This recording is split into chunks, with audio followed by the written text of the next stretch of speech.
Donald Trump को दूसरी बार America का राष्ट्रपति बने अभी कुछ महीने ही हुए, मगर इन चंद महीनों में ट्रंप ने भारत की सरकार, भारत की जनता और भारत के प्रधानमंत्री को बेइज्जत करने का कोई मौका नहीं छोड़ा है। और तो और 56 इंची विश्वगुरु ने ऐसा लगता है कि बार बार ट्रंप को मौका दिया कि आप हमें बेइज्जत करिए, हमारी यही हैसियत रह गई है। जी हाँ, याद करिए कैसे अमेरिका ने हमारे लोगों को हाथ पैरों में बेड़ियां बांधकर जानवरों की तरह भारत में फेंकवा दिया। इसके बाद टैरिफ को लेकर कितनी वाहियात बातें की और भारत की पोल खोलने की धमकी दी, बात कही। और अभी जब देश जंग के मुहाने पर था तो सीज फायर का ऐलान अमेरिका से ट्रंप करते हैं, भारत के प्रधानमंत्री नहीं। अब लोग सवाल कर रहे हैं कि हमारा प्रधानमंत्री कौन है, नरेंद्र मोदी या डोनाल्ड ट्रंप? आखिर देश कौन चला रहा है? और इतना ही नहीं, सीज फायर करवाने से भी बात आगे बढ़ चुकी है। जो नरेंद्र मोदी आए दिन मुंह उठाकर पूछते हैं कि 70 साल में क्या हुआ, सच में उनके 11 साल में ऐतिहासिक रूप से वो हो गया, पूरा इतिहास पलट गया। जो 70 साल में नहीं हुआ वो हुजूर ने करके दिखा दिया। इतनी बेशर्मी भारत को दे दी।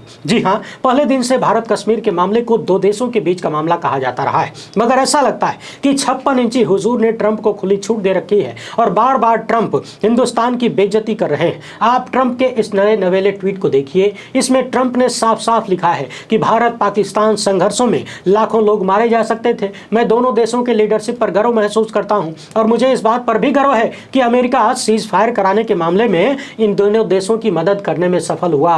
यानी सोचिए, जिस अमेरिका की आंखों में आंखें डालकर हमारे देश की प्रधानमंत्री इंदिरा गांधी ने पाकिस्तान के 2 टुकड़े कर दिए, आज विश्वगुरु के राज में वो अमेरिका कह रहा है कि उसने सीज फायर कराने में भारत की मदद की है। तो सवाल है कि क्या प्रधानमंत्री मोदी अमेरिका के ट्रंप से मदद मांगने गए थे कि सीज फायर करवा दो और खुद ही ऐलान भी करना? हमारी हिम्मत नहीं है। जिस अमेरिका से इंदिरा गांधी ने कह दिया कि तुम 7वां भेड़ा भेजो या 70वां, हमें क्या करना है उसका फैसला हम करेंगे, वो अमेरिका आज 3-4 दिन के भीतर भारत की मदद कर रहा है और भारत मदद ले रहा है, वो भी सीज फायर में, युद्ध में नहीं। सुनिए, बात यहीं तक नहीं रुकी है, सुनते जाइए। अब ट्रंप ने कश्मीर के मुद्दे पर भी हल निकालने की बात किया है। कहा है कि हम आप दोनों के साथ यानी भारत पाकिस्तान के साथ ये जो हजारों साल का कश्मीर का मामला है इसको सुलझाने के लिए काम करेंगे। यानी अब अमेरिका कश्मीर के मामले में भी हस्तक्षेप करना चाहता है। यह अलग बात है कि ट्रंप को शायद मालूम नहीं है कि कश्मीर का मुद्दा हजारों साल का नहीं है, मगर सोचिए, विदेश नीति का ढोल पीटने वाले आज भारत को कहां लेकर जाकर पटक चुके हैं और कितनी बेइज्जती करवाएंगे साहब।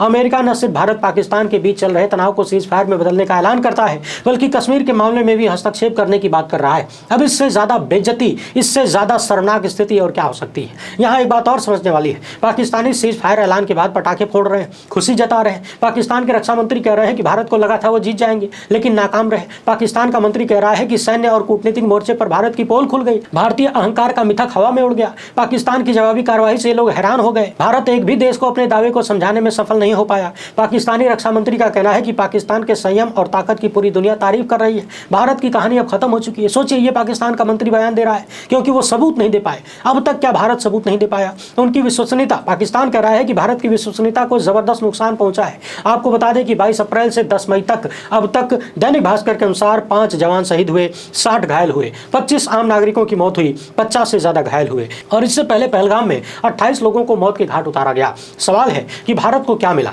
विपक्ष लगातार विशेष सत्र बुलाने की मांग कर रहा है। राहुल गांधी और मल्लिकार्जुन खड़गे ने प्रधानमंत्री को पत्र लिखा है, मगर सबसे ज्यादा चिंताजनक बात यह है कि जब देश युद्ध के मुहाने पर खड़ा था, लोग प्रधानमंत्री की आवाज सुनना चाहते थे, अपने अभिभावक को देखना चाहते थे, उनकी जबान सुनना चाहते थे, तो हमारे 56 इंची गायब थे, कहीं नजर नहीं आए। और गोदी मीडिया पर बार बार एक ही चीज सुनाई देती है, हाई लेवल मीटिंग कर रहे हैं, हाई लेवल मीटिंग कर रहे हैं। इस हाई लेवल मीटिंग का रिजल्ट क्या निकला, ये वही गोदी मीडिया बता सकता है जो इस्लामाबाद पर कब्जा करवा चुका था। वीडियो को आखिर तक देखिएगा, बहुत सारे मामले हैं, बहुत सारे सवाल हैं जो हर भारतीय के मन में उठना चाहिए। पहली बार है तो चैनल को सब्सक्राइब करके घंटी बजा दीजिएगा। हर वीडियो को लाइक और शेयर करना जरूरी है। वैसे पिछले 2-3 हफ्तों में देश पर ही संकट नहीं आया, बल्कि उन तमाम स्वतंत्र पत्रकारों पर भी संकट लाया गया, जानबूझकर परेशान किया गया जो खुलकर सवाल करते हैं। किसी का चैनल बंद हुआ, किसी का चैनल हैक हुआ, किसी पर FIR हुई, किसी को स्ट्राइक भेजी गई। इसी तरह से आपके इस चैनल लोकहित इंडिया पर भी एक न्यूज एजेंसी ने स्ट्राइक भेजा है, 2 स्ट्राइक भेजा है। तीसरी स्ट्राइक आते ही ये चैनल बंद कर दिया जाएगा और चैनल को बचाने के लिए हमें 18 लाख प्लस GST का भुगतान करना है।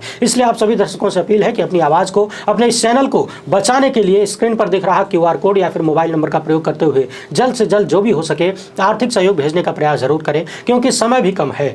वीडियो को पूरा देखिएगा और अपने व्हाट्सएप में जितने कॉन्टैक्ट हैं सब पर शेयर करिए। इस वक्त आपके सहयोग की विशेष आवश्यकता है। मोदी सत्ता ने इस देश की सुरक्षा का मुरब्बा बना दिया है। सवाल यह है कि भारत को इस ड्रोनबाजी से क्या मिला? क्या पाकिस्तान को कोई नुकसान हुआ? क्या मियां मुनीर को कोई नुकसान पहुंचा? क्या सिंदूर का हिसाब चुकता हो गया? अगर नहीं तो फिर अचानक से सीज फायर क्यों? किस दबाव में? हजारों सवाल हैं जिनके जवाब किसी को पता नहीं है, मगर ये सवाल इस सरकार से जवाब चाहते हैं क्योंकि नरेंद्र मोदी प्रधानमंत्री हैं, लेकिन फैसला अमेरिका करवा रहा है। वही अमेरिका जिसका उपराष्ट्रपति भारत का दामाद है। वही दामाद जेडी वेंस 2 दिन पहले भारत पाकिस्तान संघर्ष को नन ऑफ आवर बिजनेस बता रहे थे, कह रहे थे कि हमसे कोई लेना देना नहीं है। उन्हीं के बॉस डोनाल्ड ट्रंप ने 10 मई को अपनी ओर से सबसे पहले युद्ध विराम की घोषणा कर दी। ट्रंप को दोबारा राष्ट्रपति बने 100 दिन ही हुए और वो ये कहकर सत्ता में आए थे कि आते ही रूस, यूक्रेन और इजराइल फिलिस्तीन की जंग को रुकवा देंगे। वहां तो जंग नहीं रुकी, बंदूकें खामोश नहीं हुई, मगर भारत पाकिस्तान के बीच उन्होंने 4 दिन के भीतर ही सीज फायर करवा दिया। इस सीज फायर पर कारगिल की जंग के दौरान सेना प्रमुख रहे वीपी मलिक ने सवाल उठा दिया है। उन्होंने कहा है कि इतिहास हमसे पूछेगा कि भारत ने पहलगाम का बदला लेने के लिए जो एक्शन लिया उससे क्या मिला, क्या हासिल हुआ। रक्षा विशेषज्ञ ब्रह्म चेलानी ने कहा है कि भारत जीत के जबड़े से हार खींच कर लाया है। सोचिए, ये रक्षा विशेषज्ञों का कहना है। सवाल यह है कि क्या पहलगाम के आतंकियों को उनकी कल्पना से भी बड़ी सजा मिल गई? क्या धरती के आखिरी छोर तक आपने ढूंढ लिया? नहीं मिले। इधर ट्रंप की मठाधीशी में हुए सीज फायर का चंद घंटों बाद ही पाकिस्तानियों ने जम्मू कश्मीर में गोला दागकर हवा निकाल दिया। उमर अब्दुल्ला ने कहा कि यह कैसा सीज फायर है, कश्मीर में धमाके हो रहे हैं। विदेश सचिव विक्रम मिश्री ने कहा कि पाकिस्तान ने सीज फायर का उल्लंघन किया है, भारतीय सेना मुंहतोड़ जवाब दे रही है। तो सवाल वही है कि आखिर सीज फायर हुआ कैसे? और पाकिस्तान ने जब सीज फायर का उल्लंघन कर दिया तो क्या यह भारत के भरोसे का कत्ल नहीं है? मोदी सत्ता ने अमेरिका पर जो भरोसा दिखाया, क्या पाकिस्तान ने उसका गला नहीं घोंट दिया? मगर यही पाकिस्तान का इतिहास है, क्योंकि पाकिस्तानियों ने सिर्फ नरेंद्र मोदी के सीज फायर करने के भरोसे का कत्ल नहीं किया है, उनके पुरखे अटल बिहारी वाजपेयी के भरोसे का भी कत्ल किया था। फरवरी 1999 में अटल बिहारी वाजपेयी अटारी होते हुए लाहौर पहुंचे, क्योंकि लाहौर से दिल्ली के लिए बस सेवा की शुरुआत होने वाली थी। शांति यात्रा की अगुवाई करते हुए अटल बिहारी वाजपेयी ने लाहौर में शाहबाज शरीफ के बड़े भाई नवाज शरीफ से मुलाकात की। माहौल एकदम भारत पाकिस्तान जिंदाबाद वाला था। दोनों देशों के झंडों से बसें सजी थीं, हवा में कबूतर उड़ाए जा रहे थे, अमन की आशा को धार दिया जा रहा था। इसी माहौल में मीनारे पाकिस्तान के सामने दोनों नेताओं ने साझा घोषणा पत्र जारी किया, लेकिन वाजपेयी के पाक इरादों पर पाक ने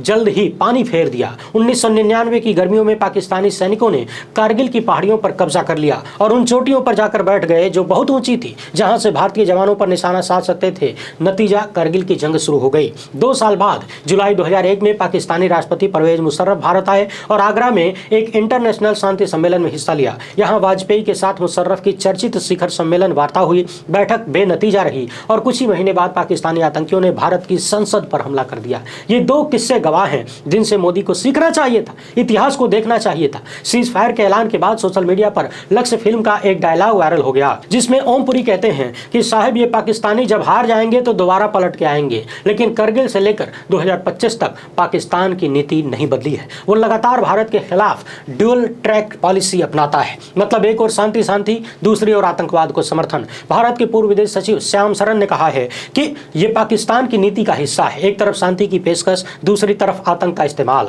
अमेरिका और रूस के बीच शीत युद्ध के बाद से ही पाकिस्तान आतंकवाद को भारत के खिलाफ इस्तेमाल कर रहा है और इसका एकमात्र उद्देश्य भारत पर दबाव बनाना है। 1971 की जंग के बाद पाकिस्तान ने कश्मीर में आतंक फैलाने की नीति अपनाई। 1989 में कश्मीर में सशस्त्र विद्रोह भड़का, जिसका पाकिस्तान ने समर्थन किया और कुछ कश्मीरी युवा आतंक के जाल में फंस गए। चाहे संसद पर हमला हो, मुंबई ट्रेन धमाका हो या फिर 2008 का मुंबई हमला, इन सब का उद्देश्य भारत में अस्थिरता फैलाना था। अमेरिका में पाकिस्तान के पूर्व राजदूत और हडसन इंस्टीट्यूट के सीनियर फेलो हुसैन हक्कानी ने कहा कि पाकिस्तान की नीति रही है कि शांति की बात तभी करनी है जब खुद पर दबाव हो। जैसे इस समय पाकिस्तान आर्थिक संकट में फंसा है। दूसरी ओर मोदी सत्ता की दलील थी कि भारत ने कई बार बातचीत की पेशकश की, लेकिन हर बार आतंकवादी हमले हुए। भारत के पूर्व और वर्तमान राजनयिकों ने इंटरनेशनल टीवी चैनलों को दिए इंटरव्यू में कहा कि बातचीत का टाइम खत्म हो गया है। 2001 का संसद हमला, 2008 का मुंबई हमला, 2016 का उरी हमला, इन सब हमलों का यही सबक था कि जब तक पाकिस्तान आतंकवाद का समर्थन बंद नहीं करता तब तक बातचीत बेमानी है। मगर मोदी अचानक से सीज फायर को तैयार हो गए, कैसे?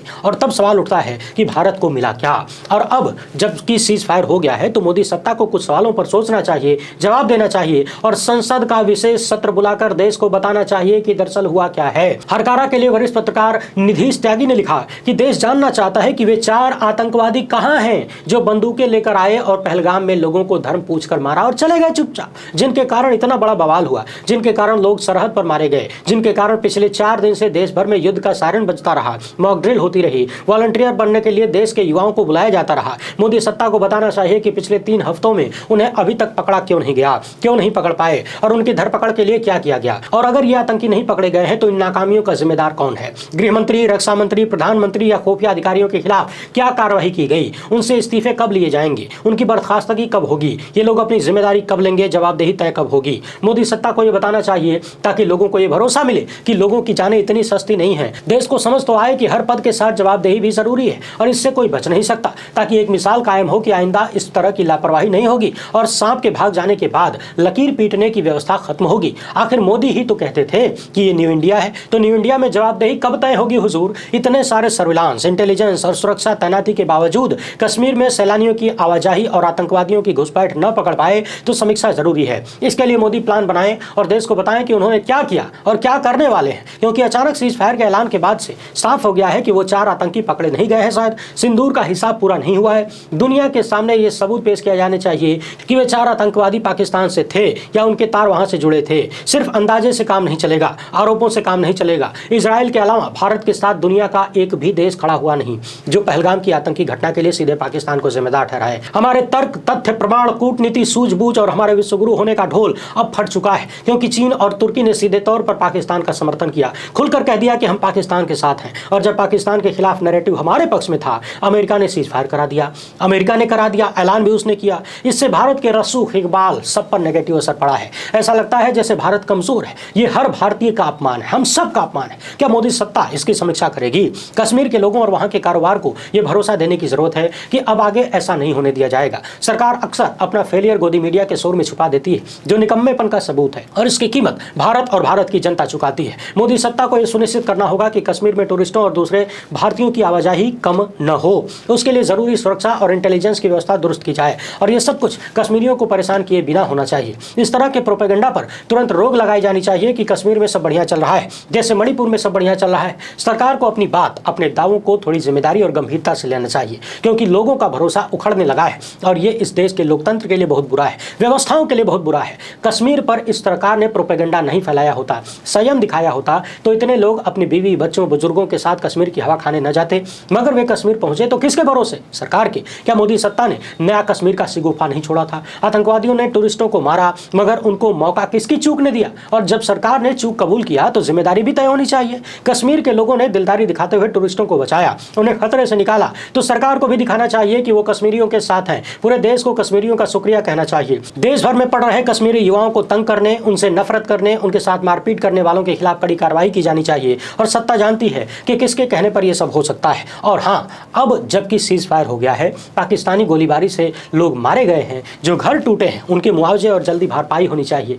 इतना करने के बाद मोदी सत्ता को उन सारे मीडिया प्लेटफॉर्म्स, गोदी चैनल, सोशल मीडिया हैंडलों पर निर्णायक कार्रवाई करनी चाहिए जो जंगी हालात में झूठी खबरें, फरेबी, नफरती, खतरनाक, बकवास खबरों की चीख पुकार मचाते रहे, प्रोपेगेंडा फैलाते रहे। सरकार को उनका विज्ञापन बंद करना चाहिए, उनके खिलाफ आपराधिक मुकदमे दर्ज होने चाहिए, वहां सरकारी और सियासी दलों के प्रतिनिधि भेजना बंद करना चाहिए, क्योंकि गोदी मीडिया की भूमिका किसी आतंकवादी से कम नहीं है, ध्यान रखिएगा। यह पूरे देश को बताना चाहिए, और इसका सबूत सरकार के वे नोटिफिकेशन है जिन्हें सरकार ने ही जारी किया। अगर इस देश का लोकतंत्र बचाना है तो गोदी मीडिया का रिमोट कंट्रोल तय करना पड़ेगा, वरना ये लोग तो लाहौर में भारतीय सेना को घुसा चुके थे, इस्लामाबाद पर कब्जा कर चुके थे, और अब मोदी सत्ता को सीज फायर पर सहमत होना पड़ा है। क्या ये मोदी सत्ता की बेइज्जती नहीं है? क्या ये पूरे देश की बेइज्जती नहीं है? ऑपरेशन सिंदूर का सबक ये है कि इस देश को सच, तथ्य, प्रामाणिकता, जनपक्षधरता की तरफ लौटना होगा। अगर सरकार इस मीडिया इंडस्ट्री का इलाज नहीं कर सकती और असली पत्रकारिता करने वालों के खिलाफ कार्रवाई करेगी, तो देश देख रहा है कि सत्ता चाहती क्या है, किस तरीके से लोकतंत्र के आड़ में तानाशाही चलाई जा रही है। सरकार को गोदी मीडिया के साथ सोशल मीडिया पर गाली गलौज और ट्रोल करने वालों पर कार्रवाई करनी चाहिए,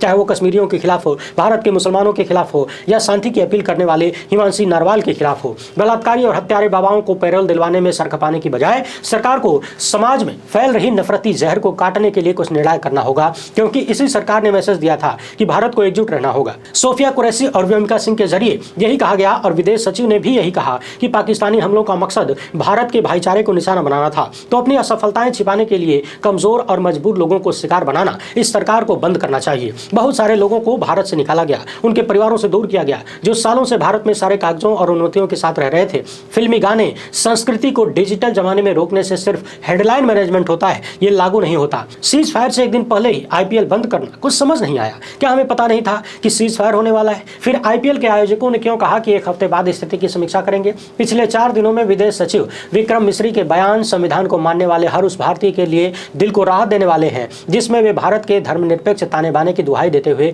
आतंकवादियों और पाकिस्तानियों को कोस रहे थे। और देश जानता है कि भारत के भाईचारे को तहस नहस करने के लिए पाकिस्तान और आतंकवादियों की जरूरत नहीं है। खुद सत्ताधारी लोग और उनके पाले हुए नफरती चिंटू ही काफी हैं। उसके नफरती चिंटू ही इस देश को दीमक की तरह खा रहे हैं। अगर मोदी सत्ता खुद अपने सांसदों, विधायकों और नेताओं से विदेश सचिव के बयानों पर सर्वे करवा ले तो भारत का नक्शा ही बदल जाएगा। और अब जब सीज फायर हो चुका है तो सरकार को बताना चाहिए कि देश विदेश सचिव के दमदार प्रदर्शन को सही माने या फिर सरकार के मंत्रियों और भाजपा नेताओं को। मगर सीज फायर हो जाने से वो तमाम गुत्थियां नहीं सुलझती जिनके कारण जंग का माहौल बना था। उनका समाधान अब भी नहीं निकला है। सिंधु नदी समझौते और शिमला समझौते का अब क्या होगा? क्या वहां भी डोनाल्ड ट्रंप क्रेडिट लेंगे? सीज फायर होने के बाद सरकार उन जहाजों के बारे में बता सकती है जिनके गिराए जाने के बारे में कई विदेशी चैनल बता रहे हैं। जान माल की अगर हानि हुई तो उसके बारे में बताया जा सकता है। जो फौजी शहीद और घायल हुए हों उनके सम्मान में कुछ कहा जाएगा क्या? राफेल की समीक्षा होगी क्योंकि सरकार ने उसे देश के पैसे से खरीदा था तो उसका परफॉर्मेंस कैसा रहा? ऐसा कैसे हुआ कि इन 4 दिनों में चीनी कंपनियों के स्टॉक बढ़े और रफाल बनाने वाली कंपनी के घटे?